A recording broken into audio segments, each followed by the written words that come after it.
মাছের ডিমের এমন একটা রেসিপি থাকলে আর কিছুই লাগবে না। এক প্লেট ভাত নিমেষে শেষ হয়ে যাবে। তো আসসালামু আলাইকুম এভরিওয়ান, কেমন আছেন সবাই? আমি আছি আলহামদুলিল্লাহ ভালো। তো আমি আজকে মাছের ডিম দিয়ে মজাদার একটা তরকারি রান্না করে দেখাবো।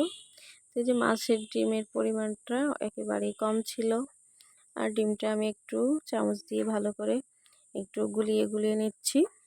আর এখানে আদা রসুন বাটা নিয়েছি, আর পেঁয়াজ নিয়েছি একটু বেশি করে। তো পেঁয়াজগুলো কুচি করে নেব অফ ক্যামেরায়, আর চলে আসছি মূল রেসিপিতে। তো প্রথমে চুলাতে কড়াই দিয়ে দিয়েছি, আর কড়াইতে এখন পরিমাণ মতো সাদা তেল দিয়ে দেব। তো তেলটা দিয়ে একটু গরম করে নিয়ে তারপরে একে একে মশলাগুলো আমি অ্যাড করে দেব। প্রিয় আপুরা, যে যেখান থেকে ভিডিওটি দেখা শুরু করেছেন অবশ্যই লাইক দিয়ে সম্পূর্ণ ভিডিওটি দেখে সঙ্গেই থাকবেন, কমেন্টে জানাবেন কেমন হয়েছিল। তো এখানে তেল গরম করে আমি পেঁয়াজ কুচি আর কাঁচামরিচ কেটে নিয়েছি, ওগুলা ভালো করে এখন একটু ভেজে নেব। তো রেসিপিটা একেবারে সহজ করে আমি আপনাদেরকে দেখাচ্ছি। মাছের ডিমের কিন্তু আমরা অনেক রকম রেসিপি করে খেয়ে থাকি, ভেজে খাই, আবার অনেকে ভুনা করে, অনেক রকমের রেসিপি বলে শেষ হবে না। তো আমি আমার প্রসেসটা আপনাদের সঙ্গে শেয়ার করতেছি। তো দেখুন কত মানে স্বাদ অনুযায়ী লবণ দিয়ে দিচ্ছি, আর পেঁয়াজটা ভালো করে ভেজে নিচ্ছি। অতিরিক্ত ভাজা যাবে না, মানে মিডিয়াম লো আছে ভাজতে হবে, না হলে কিন্তু পুড়ে যেতে পারে। তো পুড়ে গেলে কালারটা সুন্দর হবে না। তো পেঁয়াজটা কিন্তু অনেকটাই কমে আসছে। আর এখন আমি আদা রসুনের বাটা সামান্য পরিমাণে দিয়ে দিলাম, আর এখানে একটু দিয়ে দিচ্ছি মশলা। তো ওটা দিয়ে তারপরে আমি এখন কি করব, ভালো করে একটু মিক্সড করে নেব নেড়ে চেড়ে। আর স্বাদ অনুযায়ী দিয়ে দিচ্ছি এখানে শুকনো মরিচের গুঁড়া, মরিচের গুঁড়াটা দিয়ে তারপরে আমি একে একে বাকি মশলাগুলোও দিয়ে দেব। তো এখানে কালারের জন্য হলুদ দিয়ে দিচ্ছি, আর আমি এখানে দিয়ে দিচ্ছি সামান্য পরিমাণে একটু পানি দিয়ে মশলাটা কষিয়ে নেব। তো প্রিয় আপু ভাইয়ারা, যদি প্রথমবার আমার ভিডিওটিকে ওয়াচ করেন তাহলে রিকোয়েস্ট করব চ্যানেলটা সাবস্ক্রাইব করে বেল আইকনটি বাজিয়ে সঙ্গেই থাকবেন নিত্য নতুন ভিডিও দেখার জন্য। তো এখানে কিন্তু আমি ধনিয়ার গুঁড়াটা দিয়ে দিয়েছি, আর ওটা দিয়ে আমি এখন ভালো করে নেড়ে চেড়ে তারপরে আমি মশলাটা একটু ভেজে নিচ্ছি। আর এই মশলাটা একটু ভালো করে ভাজা হলে খেতে কিন্তু খুব ভালো লাগবে। তো এই যে দেখুন আমার মশলাটা দিয়ে কিন্তু অনেকটা তেল ছেড়ে দিয়েছে, আর এখন অল্প একটু পরিমাণে পানি দিয়ে দিচ্ছি। তো এই যে কষিয়ে নেব বলে পানিটা দিয়ে দিলাম, আর পানিটা দিয়ে আমি ভালো করে নেড়ে চেড়ে নিচ্ছি, তো নিচে যাতে লেগে না যায় এই জন্য। তো আমার এই রেসিপিটা যদি আপনাদের কাছে ভালো মনে হয় বা ভালো লাগে তাহলে এমনভাবে একবার রান্না করে খেয়ে দেখবেন। তো দেখুন আমার কিন্তু মানে মশলাটা একেবারে কষানো কমপ্লিট। আর এখন আমি এর মধ্যে মাছের যে ডিমটা আমি রেখেছি ওটা দিয়ে দেব।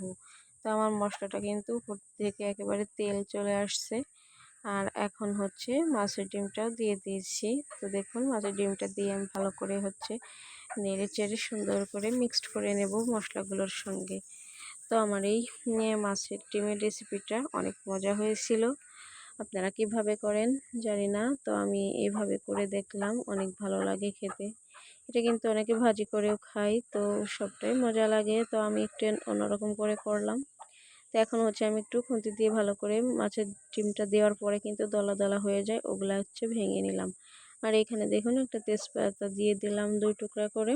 তো তেজপাতাটা দিয়ে তারপরে আমি আবারও সুন্দরভাবে মিশিয়ে নিচ্ছি নেড়ে চেড়ে।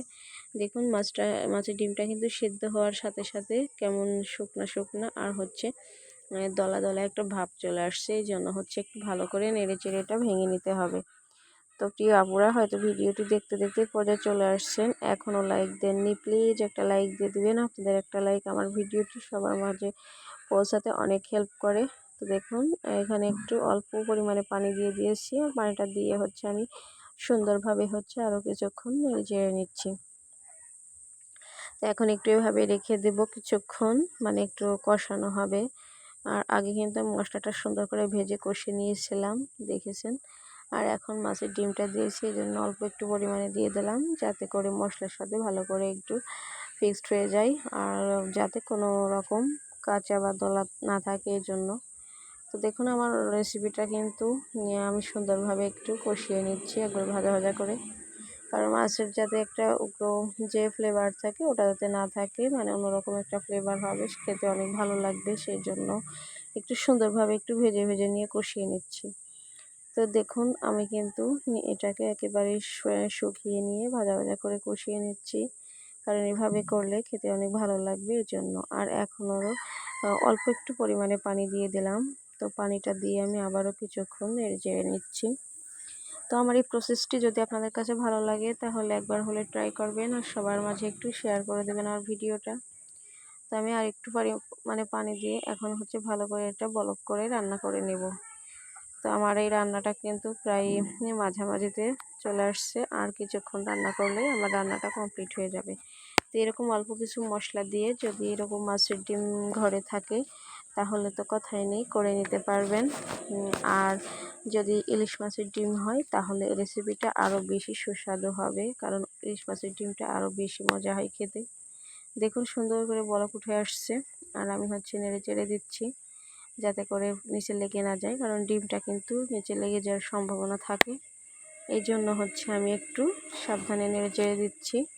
তো দেখুন আমার তরকারিটা কিন্তু উপর থেকে অনেকটাই মানে বলক উঠে আসছে, আর এখন হচ্ছে আমি সামান্য একটু পরিমাণে মশলা দিয়ে দিলাম, গুঁড়া মশলা মানে গরম মশলার গুঁড়া দিয়ে দিলাম, এটা অপশনাল, আপনি চাইলে না দিয়ে এখানে ভাজা জিরার গুঁড়াও দিতে পারেন। তো এটা দিলে খেতে একটু অনেক বেশি ভালো লাগবে, এর জন্য আমি ওটা দিয়ে দিয়েছি।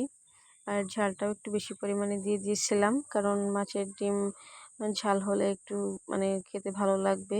তো এই জন্য আমার তরকারিটা কিন্তু রান্না করা প্রায় মানে একেবারেই শেষ। তো আমি আর কিছুক্ষণ হচ্ছে নাড়াচাড়া করে নামিয়ে নেব। তো দেখুন না কতটা লোভনীয় হয়েছে, আসলে বোঝা যাচ্ছে না যে এটা আমি কী দিয়ে কী করেছি, অনেকটাই কিন্তু ব্রেন মশলার মতো দেখা যাচ্ছিল। তো আসলে এমনভাবে করে খেয়েছেন কিনা জানি না, তবে একবার হলে খেয়ে দেখবেন, খুব ভালো লাগে খেতে। আর এখন হচ্ছে আমি চুলা থেকে নামিয়ে ওর বাটিতে পরিবেশন করে নেব। তো কতটা লোভনীয় হয়েছে দেখেই বুঝতে পারতেছেন। আর আমি এই যে একটা বাটি নিয়ে নিয়েছি, আর এখন বাটিতে একটু সুন্দর করে পরিবেশন করে নিচ্ছি। তো প্রিয় আপুরা, এতক্ষণ ভিডিওটি দেখার জন্য অনেক অনেক ধন্যবাদ। আমার পক্ষ থেকে রইল অনেক ভালোবাসা সবার জন্য, আর অনেক দোয়া রইল সবাই যেন ভালো থাকে, ভালোবাসাগুলো পূর্ণ হয়। আর এখন হচ্ছে সুন্দর করে আমি পরিবেশন করে নিয়ে পুরোটা আপনাদের সামনেই দেখাবো। দেখুন কতটা লোভনীয় হয়েছে, দেখলেই বুঝতে পারতেছেন। আর এমন প্রসেসটা যদি ভালো লাগে তাহলে খেয়ে দেখবেন করে, খুব মজা হয়েছিল খেতে। তো আজ এ পর্যন্তই, দেখা হবে অন্য কোনো ভিডিওতে। আসসালামু আলাইকুম, আল্লাহ হাফেজ।